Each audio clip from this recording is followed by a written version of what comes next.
مولا علی نے خوارج کے جنازے پڑھے ہیں. علی بھائی آپ نے صغیرہ کبیرہ ملا کر نتیجہ نکالا؟ جی اسی طرح نتیجہ نکالا جاتا ہے, بالکل ایسے ہی نتیجے دنیا میں ایسے ہی نکلتے ہیں میرے بھائی.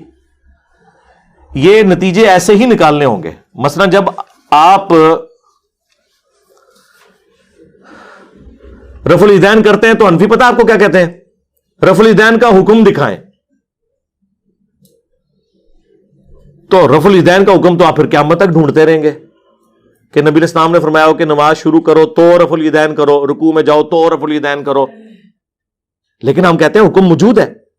کہتے ہیں کہاں؟ میں نے کہا بخاری مسلم میں, کہ صحیح بخاری صحیح مسلم دونوں میں ہے کہ حضرت مالک بن حویرث رضی اللہ تعالیٰ عنہ وہ کہتے ہیں ہم چند نوجوان تھے, غزوہ تبوک کے موقع پر مسلمان ہوئے, نبی الاسلام کی خدمت میں 20 دن تک رہے, یعنی حضور کی وفات سے آلموسٹ 1.25 سال پہلے.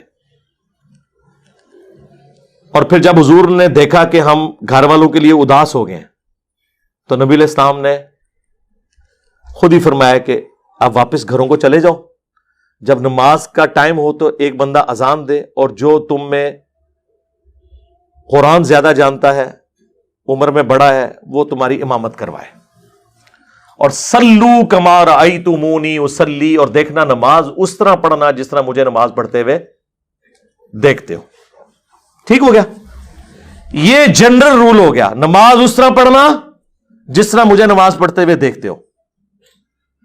اور بخاری مسلم دونوں میں حدیث ہے کہ اللہ نے مجھے جوامع کلمات کے ساتھ بھیجا ہے, میں بات مختصر کرتا ہوں اور مفہوم گہرا ہوتا ہے. سرکار کیا گہرا مفہوم ہے اس حدیث میں جو بخاری مسلم دونوں میں ہے, انما الاعمال بالنیات. اعمال کا دار و مدار تو صرف نیتوں کے اوپر ہے. مختصر, تو یہ بھی مختصر جملہ تھا, سلو کما رأیتمونی اصلی, نماز اس طرح پڑھنا جس طرح مجھے نماز پڑھتے ہوئے دیکھتے ہو. اب حضور کو مجھے بتائیں یہ کہنے کی ضرورت ہے کہ نماز شروع کرتے وقت ہاتھ اٹھانا, ہاتھ اس طرح باندھنا یا چھوڑنا, یا رکوع اس طریقے سے کرنا, سجدہ, یہ بتانے کی ضرورت تھی؟ جب ایک جملہ بول دیا. ہاں اب ہماری یہ ضرورت ہے کہ ہم مالک بن حویرث کی نماز دیکھیں کیسی تھی. یہی ہے نا یہ جو کہہ رہے ہیں نا آپ, صغیرہ کبیرہ جوڑ کے نتیجہ کرالریز بنا کے, جی اسی طرح کرالریز سے ہی نتیجہ نکلتا ہے. پورا دین, اس کے عقیدے, اس کے احکام و مسائل اسی طریقے سے ہی نکلتے ہیں.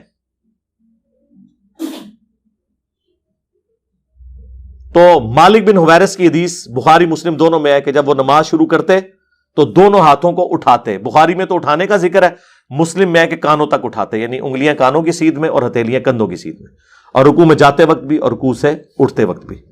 اور بلکہ بخاری میں تو جلسہ استراحت کا بھی ذکر ہے کہ مالک بن حویرث اس وقت تک طاق رکعتوں میں قیام کی طرف نہیں جاتے تھے جب تک کہ بیٹھ کے اٹھ نہ جائیں. یعنی پہلی رکعت پڑھی نا تو 2 سجدے کر کے بیٹھتے تھے اور پھر سہارا لے کے کھڑے ہوتے تھے دوسری رکعت کے لیے. تو اب کوئی کہ جی آپ یہ جوڑ رہے ہیں تو اس طرح ہی نا میرے بھائی, ویسے تو آپ بڑی رٹ لگاتے ہو فیک فیک فیک. او جی وہ فقہا ہوتے ہیں, مجتہد ہوتے ہیں, جن کے سامنے ساری احادیث ہوتی ہیں, پھر وہ ایک رزلٹ نکالتے ہیں. ادھر جو ساری حدیث ہیں جو غلط رزلٹ کٹ رہے ہوتے ہیں وہ مان لیندے ہو, اور جو بندہ ساری آیات اور احادیث سے صحیح رزلٹ نکال کے بتا رہا ہے, جو ایک ان پڑھ کو بھی سمجھ آ جائے اور ایک پڑھے لکھے کو بھی سمجھ آ جائے, اس کو کہتے ہیں آپ نکال رہے کیوں ہیں. تو سرکار یہ جو خوارج کے جنازوں والی بات ہے یہ میں نے اسی طریقے سے ہی بتائی جائے گی. ویسے میں آپ سے کہوں کہ جی 1 لاکھ صحابہ ہیں, تو جب وہ فوت ہوئے تھے ان کے جنازے ہوئے تھے تو آپ فوراً کہ ہاں, میں کہا جی دسو گڑوانا شروع کرو. حضرت ابوبکر تو شروع ہو جاؤ, 1 لاکھ کی گنتی پوری کرو کہ کس ٹائم کن جنازہ پڑھایا سی, تو ٹائم قیامت تک جائے. ابھی تو میں آپ سے پوچھوں گا کہ بھئی جب نبی علیہ السلام بیمار تھے تو حضرت ابوبکر نے جو نمازیں پڑھائی ہیں مصلی پہ کھڑے ہو کے, اس سے پہلے وضو کیا تھا کہ نہیں؟ آپ کہیں گے جی کیا ہوگا, مطلب یہ کوئی پوچھنے والی بات ہے. میں کہا نہیں, دکھاؤ کدھر لکھا ہے, تو کوئی نہیں, ہوتے صرف نماز پڑھانے ذکر ہے. اور پوری زندگی جو صحابہ کرام نے نمازیں پڑھی وہ وضو کے ساتھ پڑھی. جی وضو کے بغیر تو نماز نہیں ہوتی ہے, قرآن میں بھی حکم آیا ہے. نہیں سرکار یہ آپ جوڑ رہے کیوں ہیں, آپ اسپیسیفک بتائیں کہ اس نماز سے پہلے وضو کیا تھا کہ نہیں. اب آ جائیں آپ اس طرف. سورۃ البقرہ کے آغاز میں اللہ تعالیٰ نے 3 کیٹیگریز بتائی ہیں انسانیت کی. نمبر 1 اہل ایمان،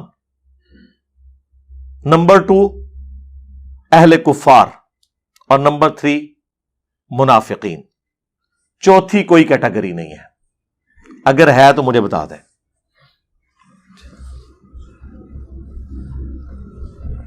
جہاں تک منافقین کا تعلق ہے تو یہ صرف نبی علیہ السلام کی وحی کے اوپر موقوف ہے کہ آپ کسی کو بتا دیں تو آپ بتا سکتے ہیں. حضور کے بعد کوئی بندہ بتا نہیں سکتا کسی کے بارے میں کہ وہ منافق ہے یا نہیں. آج کی ڈیٹ میں صرف 2 کیٹیگریز ہی باقی ہیں، کافر اور مسلم. اب خوارج جو تھے وہ کون تھے؟ حضرت علی کے فوجی. حضرت علی سے ان کا اختلاف کیا ہوا تھا کہ آپ نے معاویہ کے ساتھ صلح کرنے کے لیے کیوں آمادگی ظاہر کی ہے تحکیم کے ایشو میں. حضرت علی کی محبت میں حضرت علی سے وہ اختلاف کر رہے تھے. کیا وہ کافر تھے؟ ہاں، کفر کیا انہوں نے، لیکن کفر دون الکفر ہے. وہ اسلام کا انکار نہیں، خلیفہ وقت کا انکار. تو سرکار وہ خلیفہ وقت کی بغاوت جو ہے وہ صرف خوارج نے تو نہیں کی ہے، اہل جمل اور اہل صفین نے بھی کی ہے. اہل جمل نے تو چلے معافی مانگ لی، اہل صفین کا کیا کریں گے؟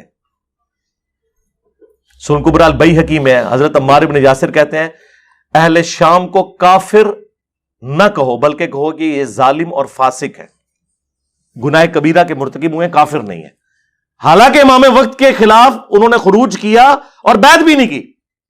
تو خوارج نے بھی یہی کیا، بلکہ خوارج کے خلاف تو حضرت علی نے تلوار اٹھائی ہے ان کی بغاوت کی وجہ سے. پچھلے دنوں میری اس پہ تفصیلی ویڈیو بھی تحکیم کے مسئلے میں بھی اور اس حوالے سے بھی ریکارڈ ہو چکی ہے. مصنف ابن ابی شیبہ میں مولا علی سے پوچھا گیا خوارج کے بارے میں، یہ کیا یہ کافر ہے؟ فرمایا یہ کفر ہی سے تو باقی ہے کہ انہوں نے سمجھا کہ میں کفر میں مبتلا ہو گیا ہوں اس لیے میرا اختلاف کر رہے ہیں. پوچھا گیا منافق ہے؟ کہ نہیں، قرآن تو کہتا ہے کہ منافق نماز میں بڑا تھوڑا اللہ کا ذکر کرتے ہیں، ان کی نمازیں تو اتنی لمبی لمبی ہیں. بخاری مسلم میں آیا کہ اے علی تم اپنی نمازوں کے اعتبار سے جب انہیں دیکھو گے رشک کرو گے کہ ان کی نمازیں تو تمہارے سے بھی لمبی ہے. یعنی خشوع خضوع سے پڑھ رہے ہیں. لمبی نماز کوئی منافق اور کافر نہیں پڑھ سکتا، وہی پڑھتا ہے جو دل سے اللہ کو یاد کرتا ہے. اس لیے قرآن نے اسے دلیل بنایا کہ منافق جو ہے نا وہ نماز میں بڑا تھوڑا ذکر کرتے ہیں، فوراً ٹھونگے مار کے چلے جاتے ہیں. حضرت علی کہہ رہے ہیں نہ کافر نہ منافق. تو اب مجھے بتائیں، جو نہ کافر ہو نہ منافق ہو تو پیچھے کیا بچتا ہے؟ وہ مسلمان. جب مسلمان ہے تو اس کا جنازہ ہوگا. رہ گئی جنگ میں شہید جو فوت ہوتا ہے یا کوئی جنگ کی حالت میں مارا جاتا ہے وہ کیٹاسٹرافک کنڈیشن ہے، اس وقت جنازہ پڑھا جائے نہ پڑھا جائے کوئی مسئلہ نہیں، غسل دیا جائے نہ دیا جائے کوئی مسئلہ نہیں ہے. اس کے تحت ہمارا یہ موقف ہے، چونکہ ہم خوارج کو مسلمان مانتے ہیں اپنی تمام گمراہیوں کے باوجود، تو مسلمان کے ساتھ ساری چیزیں اٹیچ ہیں. یہ بنانا ضروری ہے. حوالہ اس کو دینا ہوگا جو یہ کہے گا کہ خوارج کے جنازے نہیں ہوئے. یہ الفاظ کہیں موجود ہوں اور ٹائم قیامت تک ہے. اپنی اصل میں حوالہ نہیں دینا ہوتا. جس نے یہ کہنا نا کہ حضور کے پسینے سے خوشبو آتی ہے، حوالہ اس نے دینا ہے. پسینے میں سے خوشبو نہیں آتی یا بدبو آتی ہے، اس کو حوالے کی ضرورت نہیں ہے. تو ہم حوالہ دیتے ہیں بخاری مسلم دونوں میں کہ نبی علیہ السلام کے مبارک پسینے سے خوشبو آتی تھی اور صحابہ کرام عطر کے طور پہ اسے استعمال کرتے تھے. نبی علیہ السلام کا سایہ نہیں تھا. دلیل اس کے لیے چاہیے، دلیل اس کے لیے نہیں چاہیے کہ ثابت کریں کہ حضور کا سایہ آیا تھا. ہر چیز کا سایہ ہوتا ہے. یہ تو قرآن میں سورہ نحل میں ہے کہ ہر چیز کے سایہ ہوتا ہے اور اللہ کو سجدہ کرتے ہیں وہ سایہ. جو روٹین سے ہٹ کے بات کرے گا دلیل اس نے دینی ہے. تو جس نے یہ ثابت کرنا ہے نا کہ خوارج کے جنازے نہیں ہوئے وہ دلیل دے گا. خام خواہ چیزیں، اور اس کے اوپر پھر مجھے کہتے ہیں یہ خوارج کا کس ہم دردی کر رہے ہیں. یعنی جو لوگ امیر شام کا جھوٹا دفاع کر رہے ہیں وہ ہمیں خارجی کہہ رہے ہیں. جو حضرت علی کا دفاع ایسا کر رہے ہیں کہ کبھی شیعان علی نے بھی وہ دفاع نہیں کیا، اسے یہ کہنا خارجی، تو اپنی عقل کے ماتم کروائیں. آپ کا حال تو وہی ہے کہ جو سورہ نساء میں آیا کہ مشرکین عرب کے بارے میں یہودی کہتے تھے کہ مسلمانوں سے تو یہ بت پرست بہتر ہے. حالانکہ بت پرست حضرت موسیٰ کو مانتے ہی نہیں تھے، لیکن دشمنی مسلمانوں کی ایسی تھی کہ انہوں نے کہا نہیں، ان سے وہ بہتر ہے۔ حالانکہ مسلمان موسیٰ علیہ السلام کو مان رہے ہیں، بیت المقدس کو مان رہے ہیں، اتنی کامن چیزیں ہیں، لیکن دشمنی چونکہ ان کی چودراہٹ سٹیک پہ لگ گئی تھی مسلمانوں کی وجہ سے، اس لیے ان کو بت پرست اچھا لگنا شروع ہو گئے۔ آج بھی پریکٹیکلی آپ دیکھ لیں، اہل حدیث ہم سے زیادہ ان کے ساتھ پینگے بڑھائے ہوئے ہیں جنہیں وہ مشرک اور کافر کہتے تھے، ان کی تعریفیں کرتے ہیں، ان کے پل باندھتے ہیں، اور ان کی ویڈیوز اپنے پیجز کے اوپر شیئر کرواتے ہیں، اور ان کی ویڈیوز وہ شیئر کرواتے ہیں۔ تو ہمیں تو قرآن کی آیت وہ یاد آ جاتی ہے کہ یہی علماء یہود کی بھی روش تھی۔ اسی طریقے سے علماء یہود بھی تورات میں نبی علیہ السلام کی نشانیاں چھپاتے تھے، یہ بھی بخاری مسلم سے حدیثیں چھپاتے ہیں۔ 2812 تقتلہ الفئۃ الباغیہ یدعوہم الی اللہ ویدعونہ الی النار ویح عمار، اے افسوس عمار، تجھے ایک باغی جماعت قتل کرے گی، تو انہیں اللہ اور جنت کی طرف بلائے گا، وہ جماعت جہنم کی طرف بلائے گی۔ نہ صرف یہ چھپاتے ہیں ان حدیثوں کو، بلکہ کہتے ہیں حدیثیں بیان کرنا حرام ہے۔ دیکھیں سیم اینالوجی بن رہی ہے، یہ بھی میں نے وہ کہتے ہیں نا جوڑتے ہیں، جوڑ کے بھی رزلٹ نکلتا جائے، جوڑ کے ہی نکلتا ہے۔ جب تسی کہو گے نا ایاک نعبد و ایاک نستعین، تو آگے سے وہ کہتے ہیں یہ کہاں لکھا ہوا ہے کہ یا علی مدد نہیں کہنا؟ تو آپ کہتے ہیں یار اس کا مطلب، وہ کہتے ہیں آپ یہ تو آپ کہیں سے نہیں نکال سکتے انہی الفاظ کے ساتھ۔ تو دین کا ہر مسئلہ اسی طریقے سے ثابت ہوتا ہے، ٹھیک ہے۔ دنیا میں مسلمانوں کے جتنے بھی فرقے ہیں، ہر فرقہ الگ طریقے سے نماز کیوں پڑھتا ہے، جبکہ نبی علیہ السلام نے اپنی زندگی میں، ظاہر ہے یہ فرقہ واریت کی وجہ سے ہوا ہے نا جی، الگ طریقے سے، لیکن بیسک سٹرکچر ایک ہی ہے۔ میں نے 12 یہ عرض کیا ہے، الگ طریقوں سے اس کی جزیات میں فرق ہے۔ دنیا میں بھی آپ دیکھیں 10 بندے بیٹھے ہوئے ہوں، ان میں سے کوئی نابینا ہو، کسی کا ہاتھ ٹوٹا ہوا ہو، کسی کا پاؤں ٹوٹا ہوا ہو، کوئی گونگا ہو، کوئی بہرا ہو، لیکن ساروں کو انسان بولا جاتا ہے۔ البتہ ساتھ یہ کہا جاتا ہے کہ انسان تو ہے لیکن نابینا ہے، یہ انسان ہے لیکن لنگڑا ہے، یہ انسان تو ہے لیکن بہر ہے، لیکن یہ تو نہیں کہا جاتا کہ بہر ہونے کی وجہ سے وہ انسان ہی نہیں ہے۔ اس طرح بیسک سٹرکچر دنیا کے ہر فرقے کی نماز کی ایک ہے۔ ہر فرقہ 17 رکعتیں مانتا ہے، دن رات کی فرض، 2 فجر کی، 4 ظہر، 4 عصر، 3 مغرب، 4 عشاء۔